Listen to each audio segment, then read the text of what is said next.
देखिए दहीबरा केମିତି ହେଇଛି ଖାଇଦେବା ଆଉ ଯୋଗ ସରିଲାରୁ ମା ତାର ଖାଦ୍ୟ ରେଡ଼ି କରିଦେଉଛି ଚାଲନ୍ତୁ ଦେଖିବା କେମିତି ଟେଷ୍ଟ ହେଇଛି ବଢ଼ିଆ ଅଛି ଘର ଦହିବରା ଭାରି ମଜା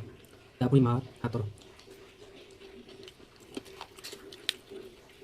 ବହୁତ ସୁନ୍ଦର ହେଇଛି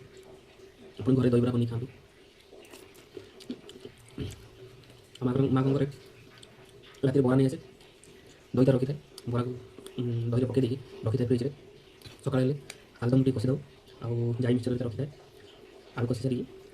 ଦହିକି ପୁରୀ ପକାଇବ ତାପରେ ଆଳୁ ପକାଇଦିଏ ଆଉ ପିଆଜ ଫିଆଜ ପକାଇକି ସକାଳୁ ଆମ ସମସ୍ତଙ୍କର ହେଇଯାଏ ସକାଳୁ ଟିଫିନ୍ ହେଇଯାଏ ବେଳେବେଳେ ଦହିବରା ଯାହା ମିଳେ ସକାଳ ଥରେ ଦୁଇଥର ମୁଁ ଖାଏ ଏସବୁ ନହେଲେ କାକୁଡ଼ି ସାଲାଡ଼ ଫଳ ଉପରୁ ବେଶୀ ଖାଏ ଡ୍ରାଏ ଫ୍ରୁଟ୍ ଉପରୁ ଖାଏ ମୁଁ ତେଲ ମସଲା ଜିନିଷ ଉପରକୁ ବେଶୀ ଖାଏ ଦହିବରାଟା ଭଲ କିନ୍ତୁ ଇଡଲି ଦହିବରା ଏସବୁ ଖାଏ ଆଉ ଆପଣ ଟେଷ୍ଟ କରନ୍ତୁ